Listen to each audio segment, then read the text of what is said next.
Welcome to Soccer in 60, presented by the Empire Strykers. Get ready for your weekly look at all the pro soccer teams in Greater Los Angeles. We've got all the news and analysis you need, from LAFC and the LA Galaxy to the Empire Strykers, Angel City FC, and Orange County Soccer Club. Now, buckle up and enjoy Soccer in 60. Buckle up indeed, and welcome to Soccer in 60. This is the fastest paced soccer show in SoCal. Don't forget, Soccer in 60 is brought to you by SAC Health System. We are covering all the week's news, highlights, and more from LAFC, the Galaxy, Angel City, Orange County Soccer Club, and of course, the Major Arena Soccer League's very own Empire Strykers. Good evening and welcome. I am your host, the Scarf, J.R. Liebert, and I've got two of the classiest gentlemen in Southern California soccer on here with me. One half of the Lacuna Galaxiana podcast. I give you Ananda Karana. Ananda, welcome back to Soccer in 60. Hey guys, good to be back. I can't believe it's March already. So guys, let's talk about all the madness that's going on. Can't wait. Just 16 shopping days till my birthday if you're planning it out there. And Timmy K, what do you say? Orange County Soccer Club superfan and soccer aficionado Tim Kolatz. Hey, how are you, boys? Man, if you guys could only read the chats off to the side, you'd be laughing along with me. Great to be with you, Scarf Ananda. Oh, man, I love this show. Listen, this is why they call it the fastest paced soccer show in SoCal. LAFC and the Galaxy now in the midst of the CONCACAF Champions Cup chase, as well as the MLS regular season. Also, getting set to kick off their season for the first time, of course, will be Orange County Soccer Club. It's going to be this weekend, and getting closer is Angel City Football Club. But in the midst of a playoff push, trying to get their standing secured, that would be the MASL's Empire Strykers. So it is so cool in Southern California. So much soccer to talk about. I can't wait. But before we do that, let's check in with our good friends over at Omnitrans.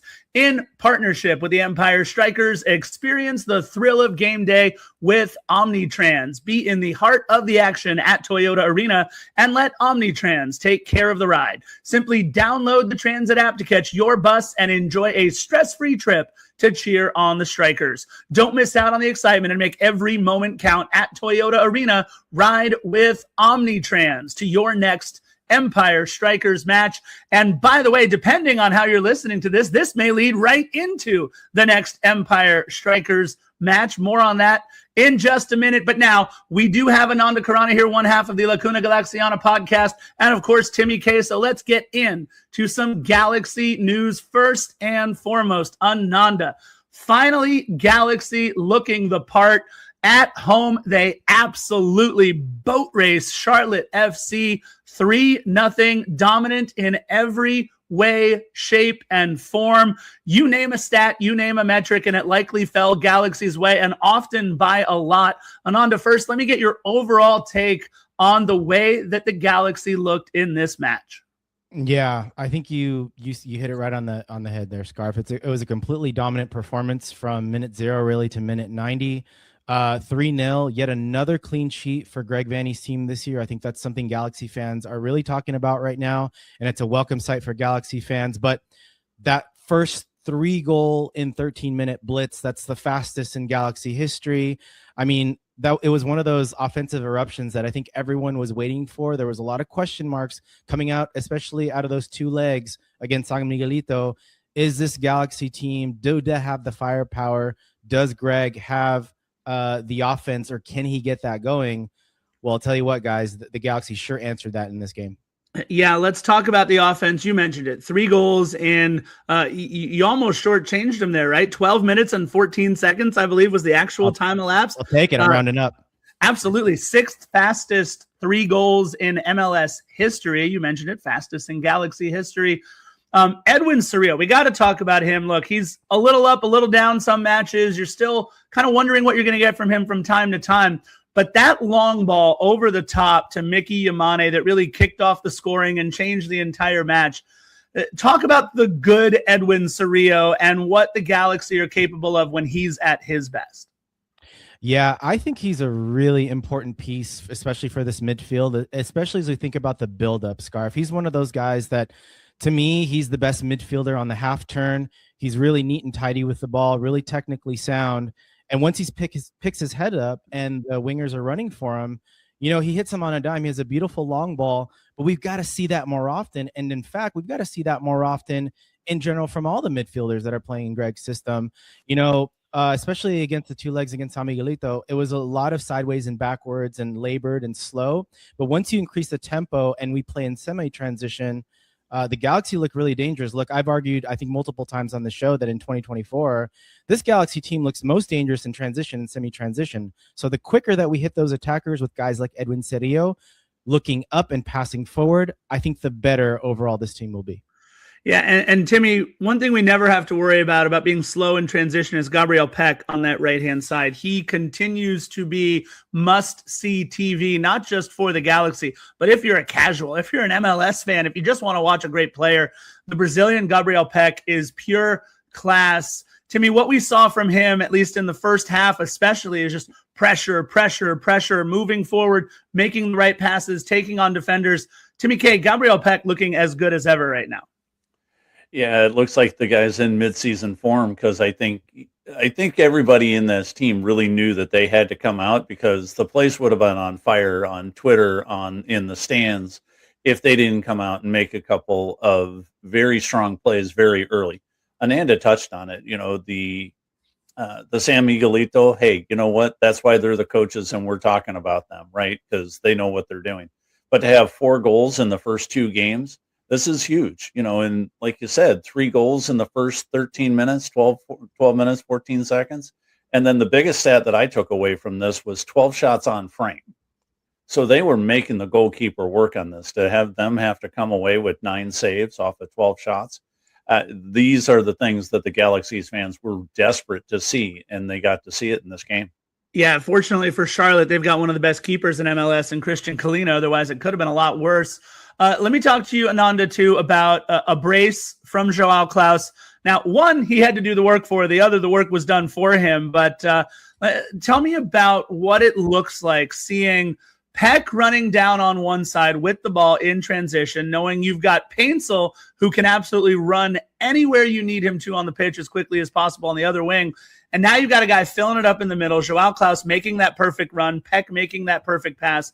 What it's like with these Brazilians leading the way right now. Yeah, I think I'm going to start with Klaus in particular, Scarf, because he's really changed the look and the dynamic of that front 3.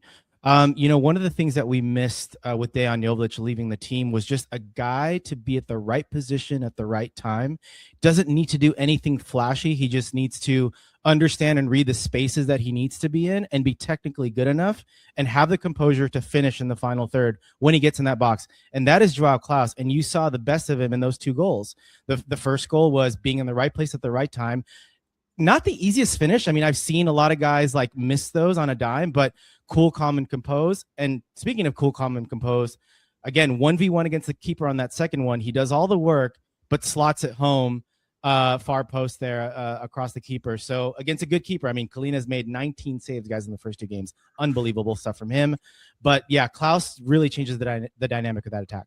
Yeah, we've got a couple of matches to look ahead to. They face Colorado in Commerce City, Colorado, Saturday, March 7th, and then the big tie at home against Mount Pleasant, the Jamaican side in CONCACAF Champions Cup. I do want to mention one quick thing before we look ahead. Marco Royce coming on in a 3-0 match in the 66th minute. Does Greg Vanney even need to bring him on there? Why is Marco Royce even playing in this one? Yeah, that's a good question. We didn't get a chance to talk to Greg about Marco, but look, he's played a lot of minutes already in the beginning of the year. So I think it was just a matter of, let me get a different look in the midfield. Let me see what Elijah can do. By the way, Elijah Winder had a fantastic game as well. Brings a different kind of dynamic to that midfield. And I think he's just saving Marco Royce for bigger games ahead. All right, so let's look ahead. Speaking of which, we talked about it. Saturday, March 7th, Wednesday, March 11th is, by the way, just 2 of the 5 matches in 16 days that the Galaxy are set to play. What do you expect, Ananda, from the 11 in Colorado versus what we might see in in Carson when you take on the Jamaican side for the CONCACAF Champions Cup? Yeah, this is another test that we talked about in the beginning of the year. of Greg trying to rotate and balance the squad in the right way. Look, one of the things that we have to deal with in Colorado always is the altitude, right? And that place has never been really kind for the Galaxy. So might he go for a little bit of a youthful lineup, you know, chuck in guys like Mauricio Cuevas, some of the guys that you've seen in CCC. So it'll be interesting. And, you know, again, we talked about Marco Royce sitting for this game. Perhaps that's a cue, stage right, going, you know, for Marco Royce there, being that number 10. So it'll be interesting. I expect Greg to make a few changes, and I think he'll go for the youth because, again, we've talked about it, guys. Long season, the young guys need to play. All right. And then one last quick one, Ananda. You're playing the Jamaican side, Mount Pleasant Football Academy. They are not highly ranked in CONCACAF in the standings, but honestly, neither was Sporting San Miguelito. So my question for you is, how do you prevent a second version of that Sporting San Miguelito two-legged tie where you got in, but by the skin of your teeth to the next round? Yeah, honestly, you know what? If I look back at that Sporting San Miguelito tie, it was really about how they played us. They didn't really play to attack, Scarf. They set up in a 5-4-1 low block.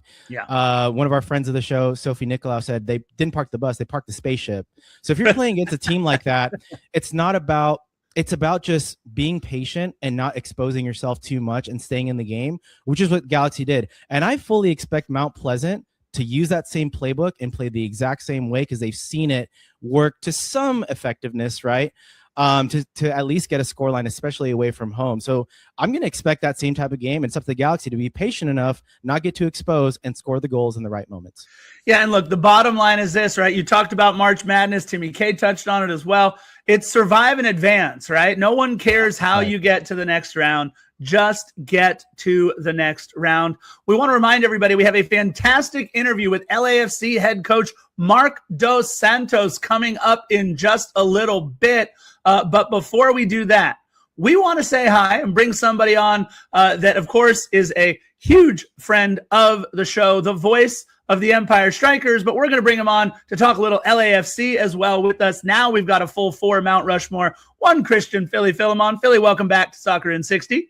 I'm surprised. I thought I was only on for the Strykers segment. I've been bamboozled to get more minutes on the show. And yes, I know what you're thinking. That Philly, gosh, does he know how to dress in his designer threads. And if you head to the EmpireStrikers.com, Strikers with a Y, you too can have this Empire Strikers Capelli shirt.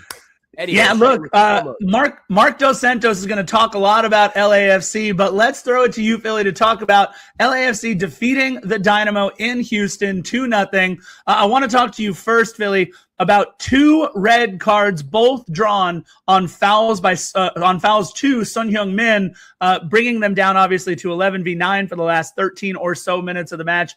What did you think about the first red card, which is like a little stomp on the back of the Achilles right in front of the ref, and then the second one, the easy red card? What did you think about Sonny being able to draw 2 straight reds in that match?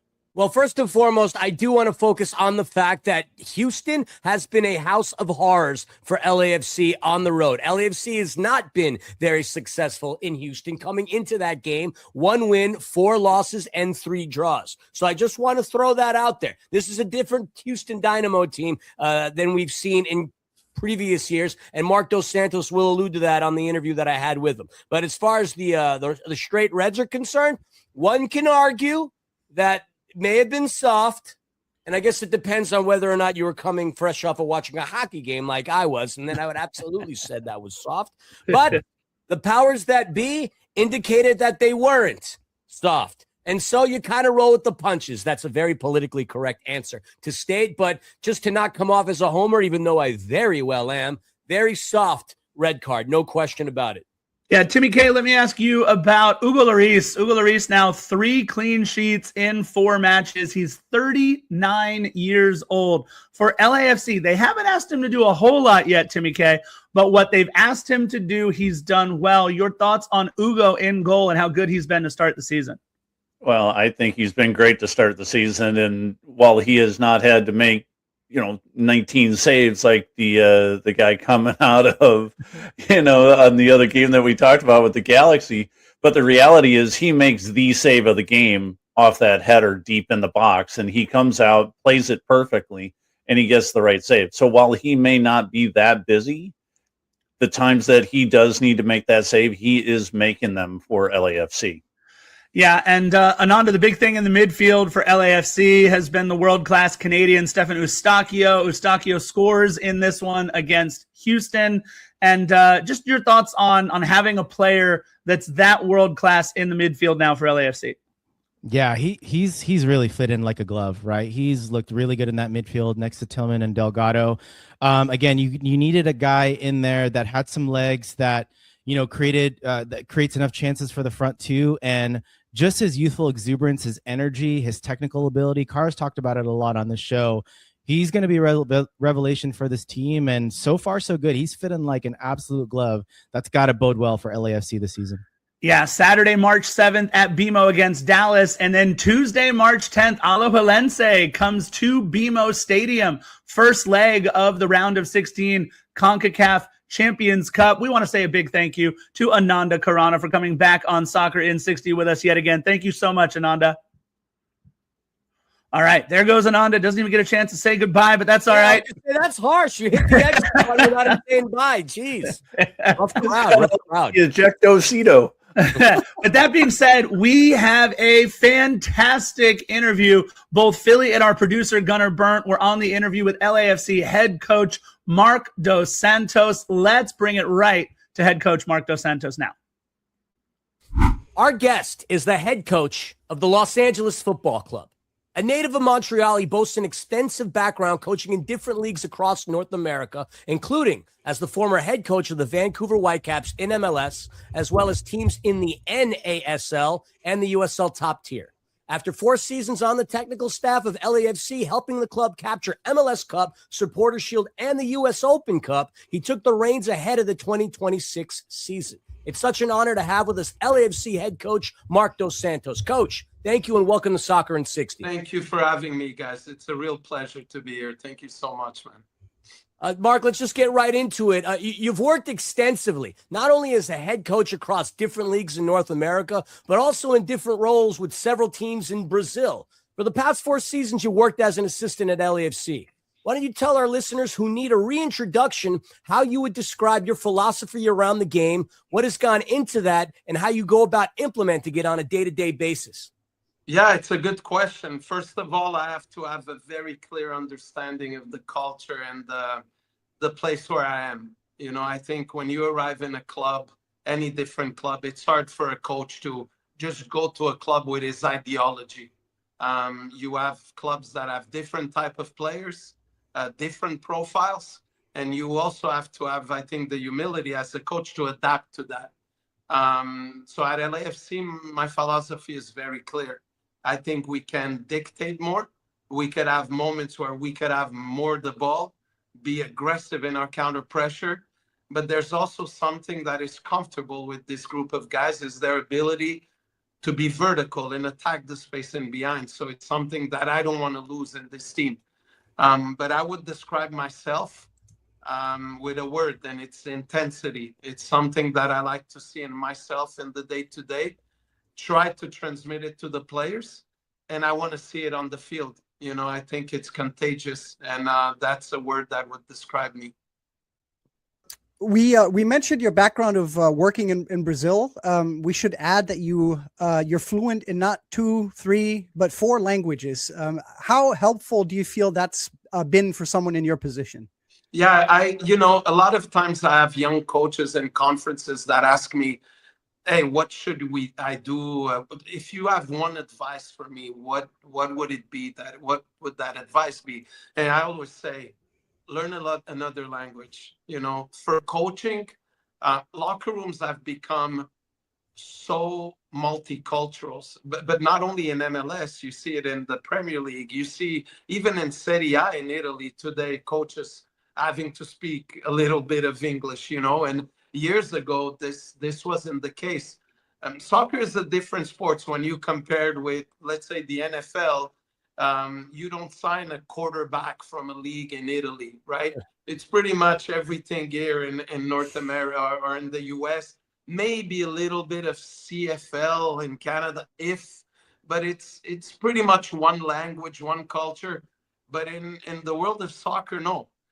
So I think that when you speak other languages, it allows you to connect a little bit more with some players that only speak Spanish or only speak French or only speak Portuguese. You could connect a little bit closer.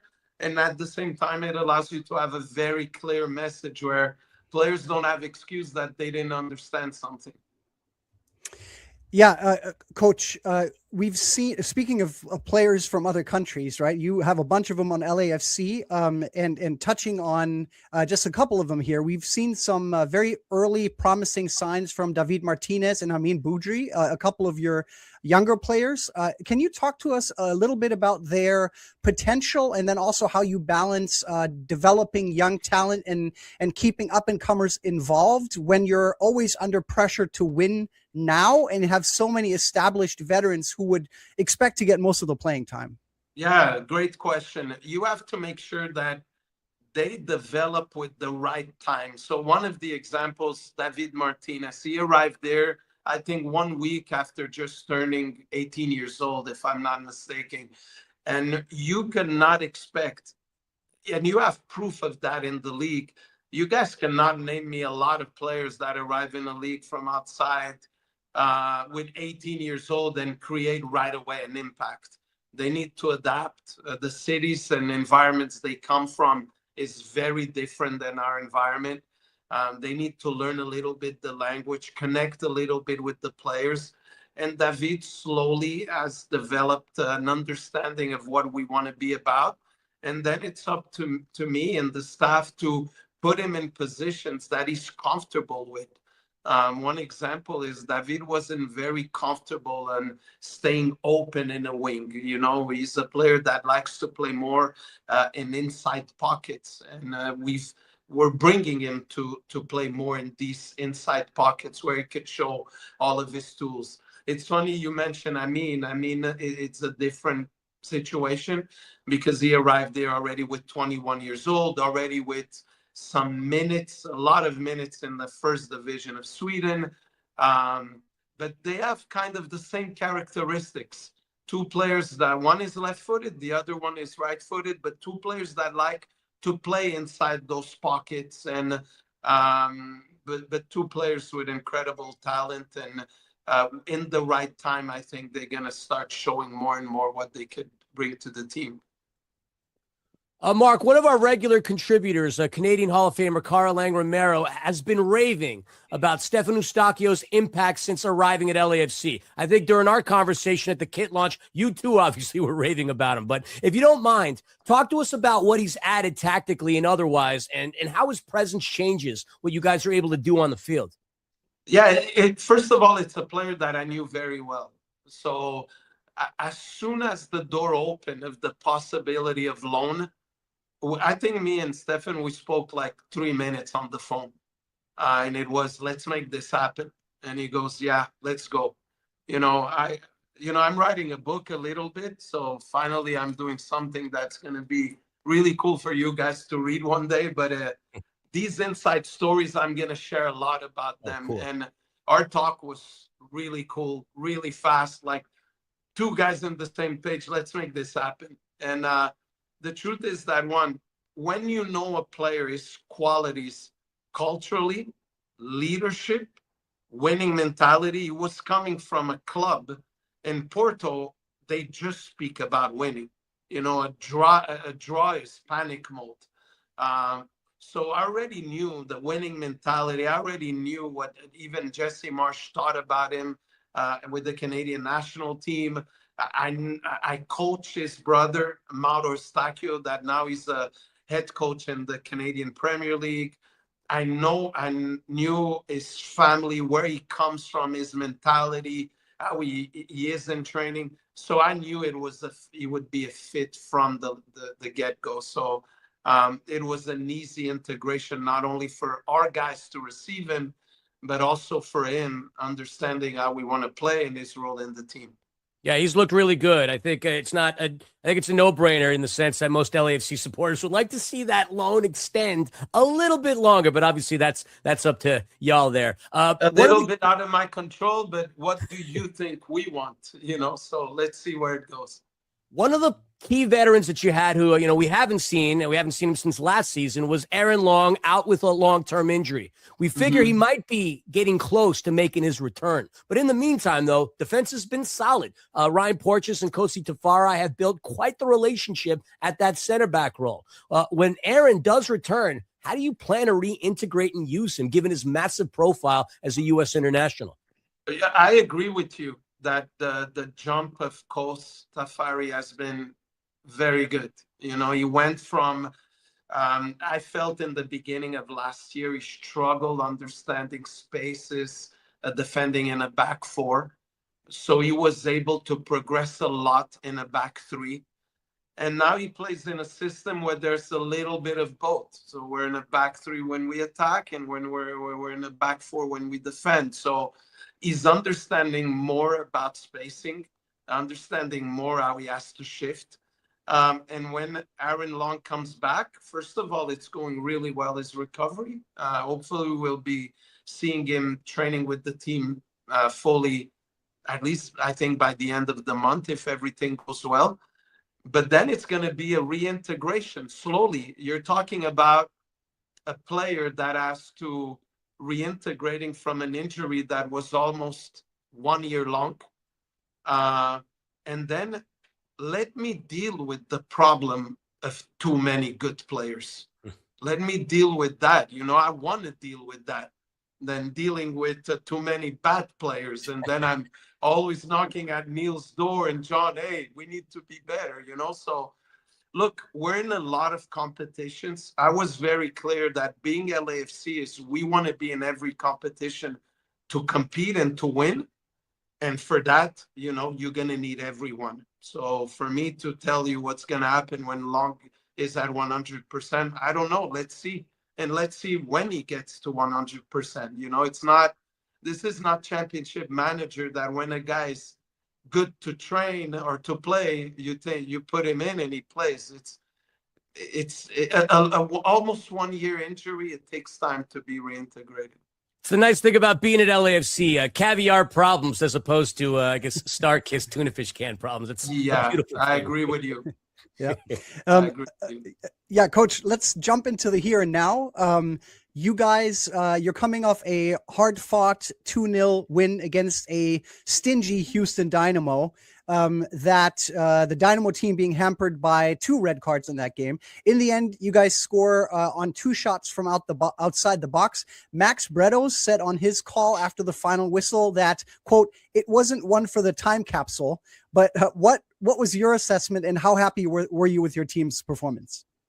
Well, I don't agree that much with Max, in the sense that if you look back, sometimes people take winning for granted in such an easy way. Like us that were here every day grinding to prepare the team, it was a place we didn't win since 2019.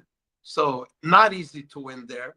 You're going to see a lot of teams struggle there because Houston is a much better team than last year. Until the first red card, we were the best team. We created the most dangerous chances. So I think that at the end, we kept in our match plan. We kept pushing. It's a game ended 2-0. Could have ended 3-4-5 maybe. And at the end, Houston made it hard on defending with so many players in front of the 18-yard box. And for our guys to find other solutions with shots from outside the box, not depending only in our normal players to score, I think it's pretty important win. And again, Houston playing one game, having a full week rest, us playing game after game, traveling to Honduras, traveling to Houston, and we went there and stayed very professional, stayed in our game. The 2 red cards were red cards. So I'm really proud of what the guys did. We made the game easy. Mm-hmm. You touched on travel, transitions us perfectly. You have a pair of games coming up, one against Dallas here in MLS, 2 home games actually, and then midweek against Costa Rica's Alajuela in the Champions Cup. What have you seen from? I'm going to lump them together a little bit. What have you seen from those two sides, and what do you feel will be key in these two matches? And do you plan on rotating, or is that something you decide as you go, depending on score lines, final scores, that type of thing? Yeah, look, it's a good point. First of all, I'm not thinking about St. Louis or the second leg. When you look at the macro of what we have 5 games in 15 days. But we have to bring the macro and then go micro situation. That's what we do as a staff. Our first focus is the next 2 games. Dallas home, where we want to keep getting points in the league, because it's not easy to accumulate points when you're in 2 competitions. And the first leg against Alajuelense. This is our micro view of right now where we're focusing on. And with that, what we're doing is we want to have our best team possible to get the best 2 results from the start. After the first leg, we'll evaluate things and we'll say, okay, our next micro situation, what is it? St. Louis and second leg in Alajuelense. And that's the same we did with our first 4 matches. We looked at the macro, we brought micro situations in, and we focused like that, and we'll keep doing that. Could it be that the game is in a place against Dallas where we say, okay, we could start making early subs, or maybe not? Could it be that the first leg against Alajuelense allows us to start making early subs? Yeah, we really have to go game by game and plan like that, because we don't know what the first leg is going to look like. And will we need to go all in the second leg? I was very confident in the game in Honduras based on what we did in the preseason, but to say that we would be up like that after 25 minutes, no. And then your plans started to change. You start saying, man, we could go for it against Miami because we could rotate and go for it against Houston again, So that's why you have to look at it in a micro way. Marc, just one more question, non-LAFC related. We can't let you go without asking you about your brother, Philip, who just got hired as the head coach of Detroit City FC in the Assistant coach. Championship. Assistant coach. My apologies. You're right. First of all, congratulations to him and the Dos Santos family. Talk to us about your brother. Like, do you guys nerd out about tactics together? Do you call each other to get input before or after a game? Like, what does that relationship look like? My dad was a coach. So when me and Phil, we have a difference of 1.5 years. And both of us, we would go to training with my dad, being little kids and running after balls. We were kind of helping the equipment manager. But my dad had the influence of the game on us, listening to the Porto game in his radio, trying to synchronize kind of the antenna in Montreal, bringing us to Italian cafes to watch Serie A. And that's where we grew up and developed the passion for the game. And then we both went in our own ways in our careers. And I'm happy for him. He's working with Danny Dicchio in Detroit. He loves it. He's a loyal guy. He's a loyal guy to work with. He's very passionate about the game. So I'm really happy for him. He's an exciting club. People tell me that Detroit is kind of the Wrexham of the USL, like a passionate area. People love the game. So hopefully I have time in a break to go experience soccer in Detroit one day. Yeah, Motor City certainly loves their football, no question about it. Marc, we don't want to take up any more of your time again. Thank you so much for the minutes you spent with us. Congratulations on the appointment as head coach at LAFC, and congratulations on the success this far. Good luck the rest of the year. Thanks for having me, guys. Thank you so much, man. It was a pleasure. Thank you so much, Coach. Really appreciate it. All right, fantastic interview. Philly, you were one half of that interview. Really cool to sit down with head coach Marc Dos Santos, yeah? We got a Soccer in 60 exclusive because Marc Dos Santos hasn't gone on record anywhere saying that he's coming out with a book. So you heard it on this show for the first time, world premiere, MDS getting himself a book. There you go. Let's check in with our friends over at National Core. National Core is one of the nation's largest nonprofit affordable housing developers and a proud sponsor of the team we're about to talk about right now, the Empire Strykers. At National Core, they believe that soccer has the power to transform lives just like they do. They believe in building strong communities on and off the field. And to learn more about National Core, head on over to nationalcore.org. And depending on how you're listening to this, we might be preempting the match against the San Diego Sockers Thursday, February 5th, 6:35 p.m. Available MASL Plus, MASL YouTube TV, Victory Plus, other outlets, and also being carried live in English on local PBS station KVCR and on the radio, Fox Sports 1270 AM. Philly, we got a lot to talk about, but first and foremost, a player that you go all the way back with, no longer, unfortunately, a member of the Empire Strykers. That would be goalkeeper Clayson DeLima, traded to Tacoma for financial considerations. Philly, you are there for his biggest moments in goal as the voice of the Empire Strykers, and you've watched almost his entire career out there in the Inland Empire. Let me give you a second to wax poetic on Clayson DeLima. Yeah, it hadn't even dawned on me that was the case, but yeah, you were oh so true.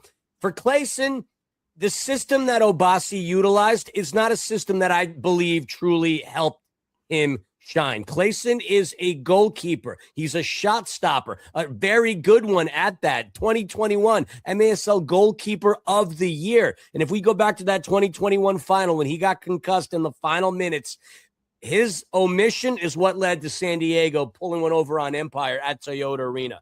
I've seen the kid have some massive highs, and I've seen him have some massive lows. But in a system which the goalkeeper is a huge part of it, I'm not sure where he fit in. And it's not just Orozco, it's Brandon Gomez as well, who fits quite well with head coach Ono Obasi. But yes, Clayson DeLima will be missed without question. I loved Clayson. Classy individual, always has a smile on his face, worked extremely hard. And more importantly, he's going to be missed in the community as well because he had a bunch of soccer clinics that he ran, always up to do a philanthropic visit, whether it be at a school or a hospital. So he's going to be missed in the Inland Empire, both on and off the turf. Yeah, he joined the Empire Strykers back when they were the Ontario Fury as a 19-year-old in 2017, literally grew up with the club. And I just want to give a quote here from Jeff Burham, managing owner of the Empire Strykers. For the past 3 seasons, we've been blessed to have a trio of very strong goalkeepers at our disposal, which has made playing time hard to come by at times for a player of Clayson's caliber. We hope he sees the field a lot with Tacoma and wish him nothing but the best going forward. So the only thing I will say, just to add to that, Scarf, I mean, with Birueta on Tacoma hurt, Danny Waltman obviously, going into his 40s, I think Clayson will feature quite nicely with that team and Adam Becker's bunch. And look, Tacoma's still very much in the playoff hunt, and he gets to be reunited with 2 of his buddies, Frank and Uzi Tayu. If we had time, I was going to ask you about those 2, but we'll put that on the back burner for just a second. Our producer Gunnar estimating the age of Danny Waltman. No, I'm 1 year older than Danny Waltman. I'm just going to throw that. There you go. I think he's like 43, right? Is that no, right? No, he's 1 year older than me. So 78. All right. If I can only flash my middle finger.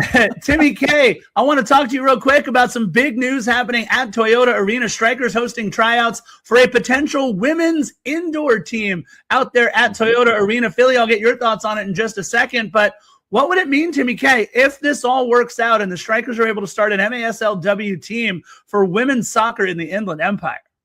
Yeah, this would be great. They've been talking about it for a couple of years now, and to have this actually become truth and have tryouts for this, I think this is great for the women's game in general, because there are some women leagues out there throughout the country that are playing the indoor game, and to have it be at the highest level like this and to be able to play on a format like Toyota Arena, it would immediately, just like in the MASL as a whole, it would immediately put the women's game at Toyota Arena at a far different level than any other arena in the league that is potentially going to be created here.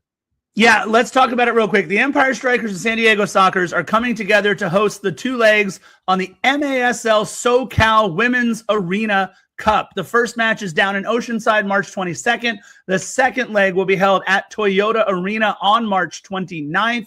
The matches will bring together some of the best women's indoor talent in Southern California and will help the Strikers assess the viability of starting a women's team in MASLW. And the cool part, Philly, you and I were talking about this. The match at Toyota Arena is part of a double header, with the women playing first at 1 p.m. on March 29th, and then the Strikers taking on the St. Louis Ambush at 4 p.m. Of course, tickets available at theempirestrikers.com. That's Strikers with a Y. But Philly, let me ask you, tryouts for the women's team scheduled over the next 2 weekends, Sunday, March 8th, Sunday, March 15th, both at the Shoe Family YMCA in Upland from 2 to 4 p.m. Tryouts are free. You can register on the Strikers website. Philly, you are bullish at worst, I would say, on this, about what an incredible success this MASLW team could be if they get it off the ground. First off, MASLW has 24 teams in it already. And Detroit City FC of the USL is one of the most successful ones. They don't go any further than, I want to say, Oklahoma, Iowa. That's sort of where the buck stops. Think of Major League Baseball before the Dodgers and the Giants left New York to go to LA. Now we're talking about a westward expansion. With the talent pool that lives and exists in the state of California, you are going to see two of the most competitive teams, period, in this. I've said it time and time again. If we end up doing this and it's done right, this is good. We're going to knock the cover off of this. I am so pumped, and I have a significant other who's in that other room right now who loves women's soccer, who will be more than happy to start calling those games. It's super cool, and I hope I get to be a part of it. I assume I am. That's the verdict, but amazing, and I'm looking forward to this. Yeah, we've got a couple of games, though, to look forward to. First, the one that may be preempting this, depending on when you're listening, Thursday, February 5th, 6:35 p.m. Don't forget, Fox Sports 1270 a.m., PBS station KVCR, MASL Plus, MASL YouTube page, Victory Plus, and a whole bunch of other places, Philly, taking on the San Diego Sockers in Toyota Arena. And then just 2 days later, heading to St. Louis to take on the Ambush. What can we look forward to from these next two matches? Fireworks. There's been fireworks every time this season that the Strikers and the Sockers have engaged in battle. There's only one game in which it was somewhat of a lopsided result, more than a 4-5 goal deficit. But every game, for the most part, has come down to the wire, even during the years the Empire won that had that 4-win season. It's the 62nd time these two will be meeting. It is the 6th time this season. It could be the second time historically that the Strikers take a series from San Diego. They're up 3-2 on the Sockers.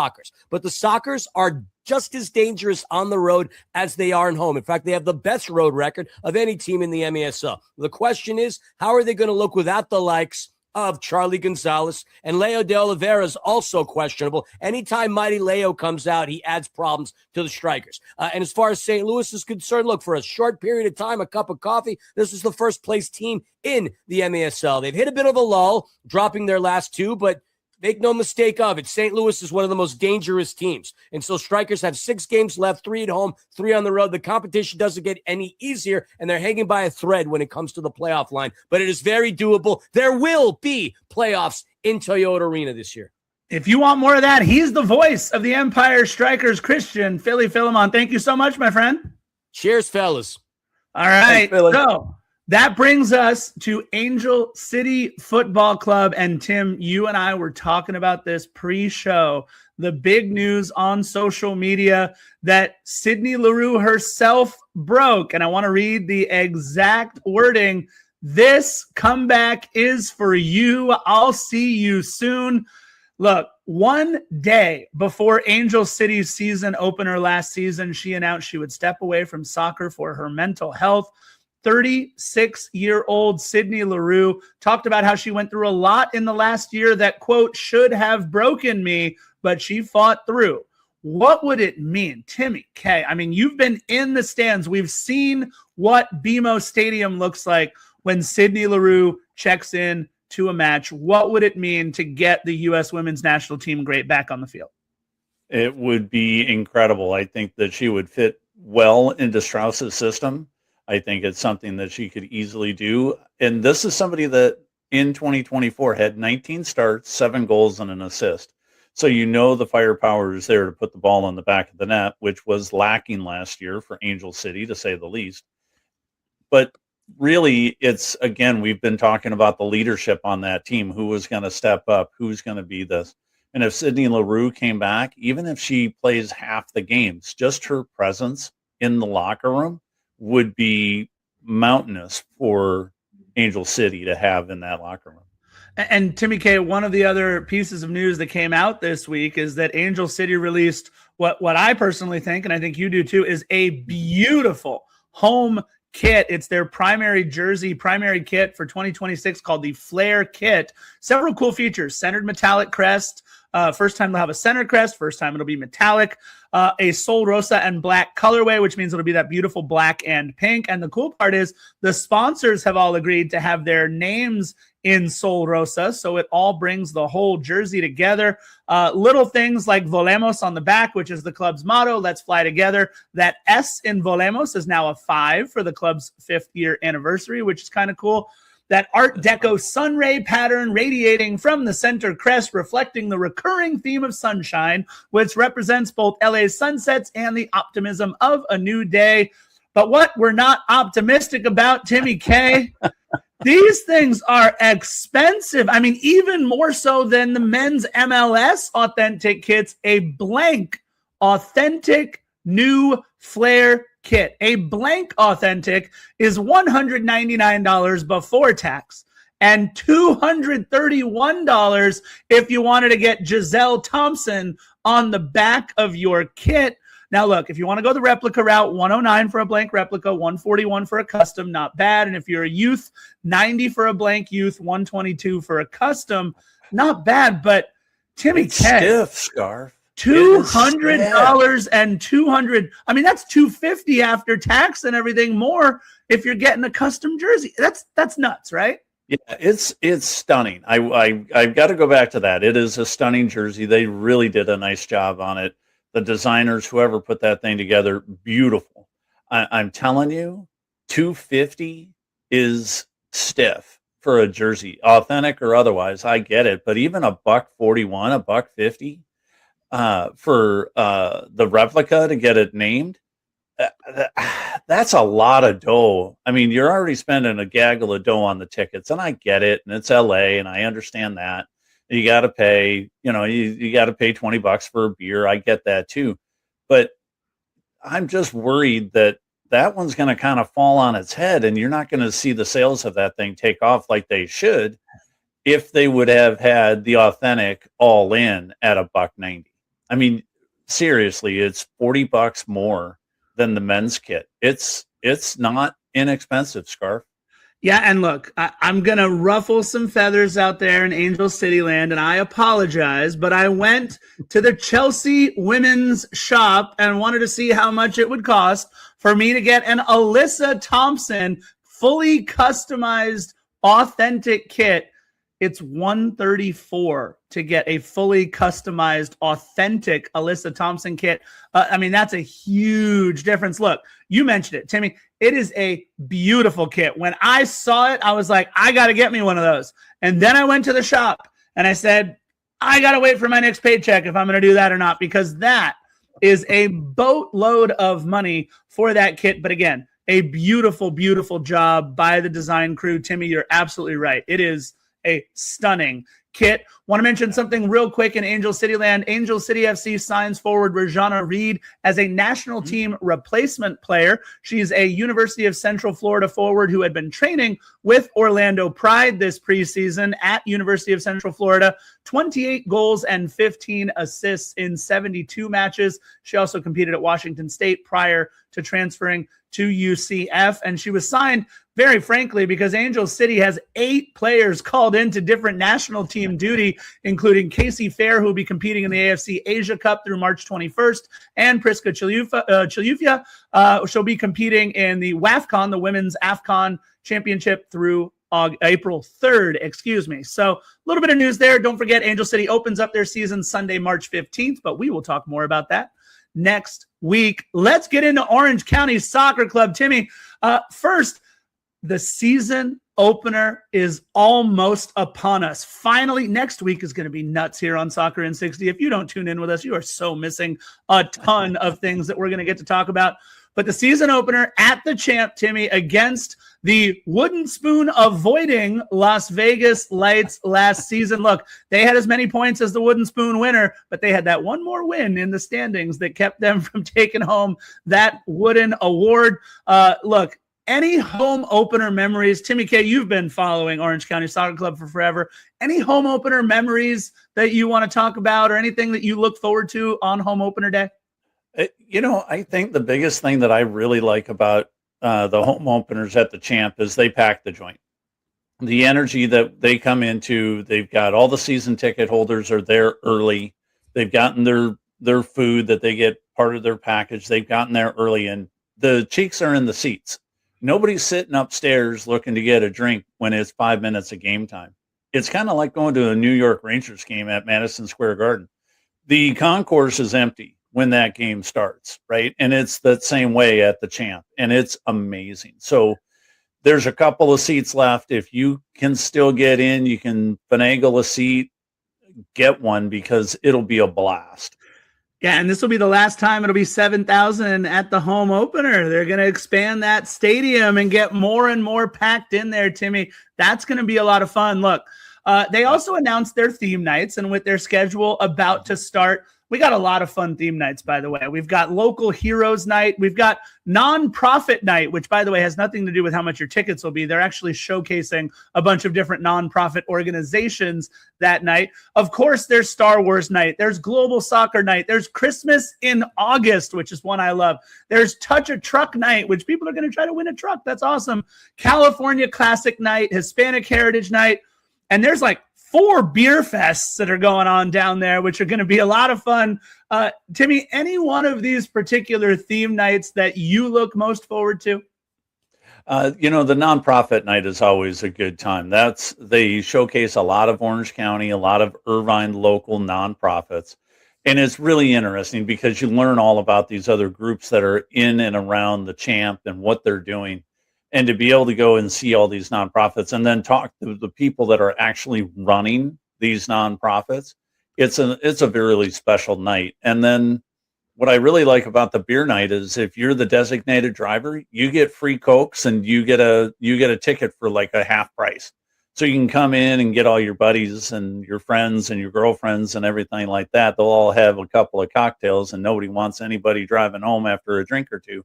So you just get, those are the fun nights too, because the energy in the crowd, those always sell out. It's 4 times a year this year, and they're going to sell out every one of those. So get your tickets early.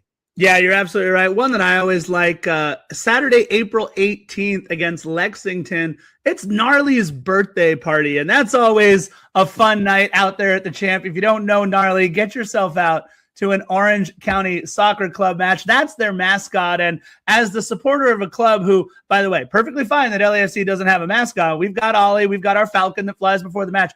But Gnarly's awesome. He's so much fun. And the cool part is all those other mascots that come out from in and around, not just Orange County or the Inland Empire, but from up and down Southern California sports. It's pretty cool to get out there for Gnarly's birthday. Again, their home opener Sunday, Sunday, March 7th at the Champ versus Las Vegas Lights, 7 p.m., both their season opener and their home opener. All right, let's get to the best 11.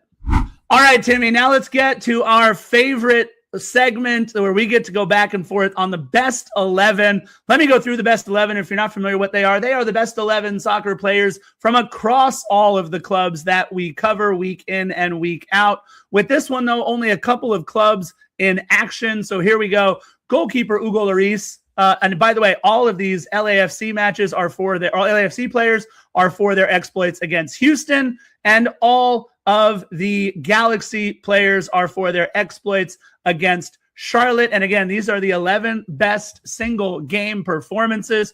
Hugo Lloris in goal from LAFC, Eddie Segura and Sergi Palencia from LAFC, and Julian Audet for the Galaxy. Mark Delgado and Stephen Eustáquio for LAFC, Lucas Sanabria, Joseph Paintsel in the midfield for the Galaxy. At forwards, Heung-min Son, no surprise there. Gabriel Peck for the Galaxy, and the Captain Klaus, Joao Klaus, who was fantastic in that one. Timmy K, anybody on the 11 that really stick out to you? Yeah, Stephen Eustáquio he's the standout for me. He gets that goal. He's lighting the place up on fire. He's only been playing a couple of games. He looked great in this game for LAFC. That one really stood out for me. And I said it earlier when we were talking LAFC, the Hugo Lloris save off that header that could have made that game far different than the final scoreline there, Scarf. Yeah, and our producer Gunnar wants us to poke the Galaxy listeners out there to tell them that LAFC won this version of El Tráfico 6-5, as they've got 6 players on the best 11 to Galaxy's 5. But Galaxy, they do have the captain in Joao Klaus, so we'll see. So we're about even. I know, right? Actually 2 players I want to mention on the back line. The first, Sergi Palencia, finally getting some love. Again, I feel like he should be an all-star this next season. Although, by the way, Nkosi Tafari playing as well as anybody else on the back line for LAFC. And I got to mention my man Eddie Segura one more time, because anytime we get to mention Everyday Eddie out there is a good one. It's worth noting that this match against Houston was Eddie Segura's 178th match in a black and gold kit. Carlos Vela holds LAFC's record with 179. So the next time that Eddie Segura suits up, he's already passed Carlos in minutes played in an LAFC shirt. He will then pass Carlos in games played. In 2 matches, he'll match him. And when he takes the pitch, against FC Dallas. So look, what we do here on the Best 11 is going to get very, very complicated next week. Orange County Soccer Club kicking off their season. We've got matches for the Empire Strykers. And then, oh, by the way, after March 15th, we'll have to contend with all 5 Southern California clubs in action. Timmy, let me ask you one question. If Sidney Leroux comes back, how many matches until we see Sidney Leroux here on the Best 11? The over and under on that is 4. Oh, I like it. Okay. Yeah, I think, and I'll take the under.